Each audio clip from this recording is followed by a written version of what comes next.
अजय, आप कैसे देखते हैं इसे? क्योंकि क्लियरली जितने लोगों से मैंने भी बात की है काफी इंटरेस्टेड हैं ये देखने में कि ये क्या प्राइस पे लॉन्च होगा, कैसे इसकी मूवमेंट होगी। नमस्कार मनीषा जी। कल ये प्रोडक्ट में मीट में मैं भी था, जाके देख जी। के भी आया, क्योंकि वो एक एंजाइटी थी कि कैसे बारिश को ट्रेड होगा। क्योंकि बिंग राजस्थान से बिलोंग करता हूँ, तो राजस्थान में ऑलरेडी ये अनस्ट्रक्चर्ड ये ट्रेड होते थे, और यहाँ पे जो इंडस्ट्री वाले हैं ये इस चीज को देखते भी थे। बट अब ये स्ट्रक्चर प्रोडक्ट आ गया। फिर मैंने ग्लोबल मार्केट में देखा तो सीएमई पे already US temperature, European temperature, Tokyo temperature, snowfall index, ये प्रोडक्ट बने हुए हैं। लेकिन first time in India rainfall index है, and definitely it could be a game changer, because it's not only about कि वेदर की वजह से हमारी फसल पे असर पड़ेगा, वो तो एक जस्ट एक पार्ट है।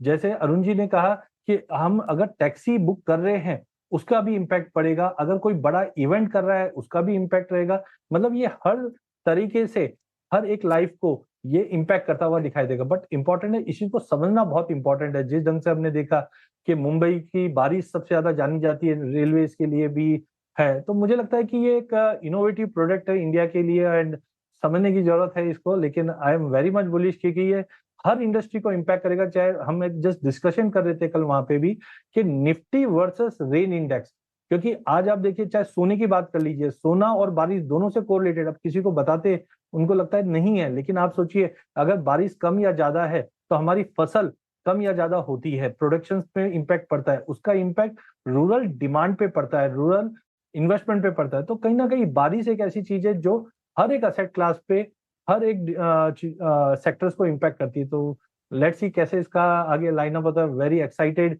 एंड रियली एक इनोवेटिव प्रोडक्ट इंडिया को आज मिलता हुआ दिखाई दे रहा है। इनोवेटिव फॉर श्योर, क्योंकि बारिश को हम एग्रीकल्चर के साथ, जीडीपी के साथ, और जैसे आपने कहा अपने ट्रैवल के साथ, ट्रेन्स, फ्लाइट्स, सभी कुछ यहाँ सभी लोग यहाँ पर वेदर को देखते हैं। तो वेदर फ्यूचर्स या रेन फ्यूचर्स यहाँ पर किस तरह से काम करेंगे, ऑफ कोर्स अगले हफ्ते से वो शुरू हो जाएगा और हम आपके लिए लेकर भी आएंगे। ये तो बात हुई बारिश की अरुण जी, अजय जी, लेकिन किस तरह से आप यहाँ पर कच्चे तेल के प्राइसेस को देखेंगे? क्योंकि हमने जिस तरह की मुनाफा वसूली ओवरनाइट आते हुए देखी है, 5% की अच्छी खासी है, और उसका एक इम्पैक्ट अक्रॉस एसेट क्लासेस देखने को भी मिला।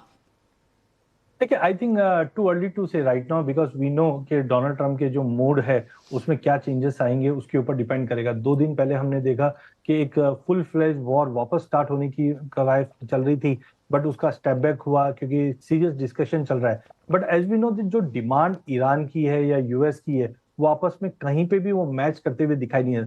तो अनलेस एंड अनटिल ये चीजें एक प्रॉपर प्लेटफॉर्म पे आती नहीं है, आई डोंट थिंक ये विपशॉट चलते रहेंगे। एक बड़ी चीज ये है कि आप ये देखिए 15 दिन से ब्रांड 105 के ऊपर अच्छे से टिका हुआ है, और उसी की वजह से इन्फ्लेशन कंटिन्यू कैस्केडिंग बढ़ ही रहा है। तो आई डाउट कि ये जो विपशॉर्स है वो बातों पे चलता रहेगा, but ultimately we are heading towards a level of 118 120 for brand. तो मुझे लगता है ये वॉल्टिलिटी है कंटिन्यू, लेकिन प्राइजेस अभी भी बहुत स्ट्रांग दिखाई दे रहे हैं, क्योंकि विक्स में कोई कमी नहीं है। आज भी आप ग्लोबल विक्स देखेंगे 20 के ऊपर टिका हुआ है, डॉलर इंडेक्स है वो 99 30 के ऊपर है। तो डॉलर बढ़ रहा है, विक्स बढ़ रहा है, तो कहीं ना कहीं अनसर्टेनिटी अभी भी कायम है। अजय, का हल्की सी बढ़त यहाँ पर सोने चांदी में देखने को मिली है। ज्यादातर बैंक्स एंड ब्रोकरेजेस अभी भी हायर लेवल्स इस साल के अंत तक की बात कर रहे हैं। अगर हम आगे आने वाले 2029-30 तक के चार्ट्स देखें और जिस तरह की कॉन्वर्सेशन अब है, तो 7,000, 8,000, $10,000 पर आउंस की भी बातें यहाँ पर सोने के लिए हो रही हैं। लेकिन आप लगातार हमें ये कह रहे हैं कि एक पुल बैक देखेंगे, उसके बाद एक रिबाउंड आएगा। बिल्कुल, अगर आप 2030 2029 की बात करें, आई एम आल्सो एक्सपेक्टिंग कि $8,000 तो बैर मिनिमम दिखा देगा। Gold will double from current level, but current level मतलब ये नहीं कि आज के भाव से ही चल जाएगा। आप इतिहास उठा के देख लीजिए, 2008 2022 हमारे सामने, मैं आपको 1970 1990 2003 भी बता दूं। कभी भी ऐसा जो विश्वव्यापी कोई भी कंसर्न आता है तो गोल्ड में करे थे। 1980 में 67% गोल्ड का फॉल आया था, या 45% का हम 2011 में भी देखा था। तो मुझे लगता है कि अक्टूबर तक मार्केट में स्टीप फॉल रहेगा। एक चीज सिंपल है, कच्चा तेल $100 के ऊपर है, इन्फ्लेशन कंटिन्यू बढ़ेगा, 3.8 इन्फ्लेशन है, ये धीरे धीरे बढ़ता हुआ ही दिखाई देगा। 40% की प्रोबेबिलिटी रेट हाइक की है ECB, bank of England, bank of Japan और अब फेड, ये चारों अगर रेट ऑफ इंटरेस्ट बढ़ा दे तो अपसाइड तो कैप है। 4500 का लेवल ब्रीच कर चुका है ऑलरेडी। आई एम एक्सपेक्टिंग बैर कंजर्वेटिव टारगेट ऑफ $4100। नीचे में जाने में जो मैंने पहले भी कहा था कि 3450 से 3500 का लेवल मिलेगा। बट हाँ, अक्टूबर नवंबर ऑनवर्ड्स मार्केट एक बेस बना के जो नई तेजी स्टार्ट करेगा, दैट विल टेक टाइम। लेकिन एज ऑफ नाउ मार्केट में पैनिक है, जो गिरावट और बढ़ाता हुआ दिखाई देगा गोल्ड में। ये तो बात हुई सोने चांदी और ऑफ कोर्स कच्चे तेल की, लेकिन एक नजर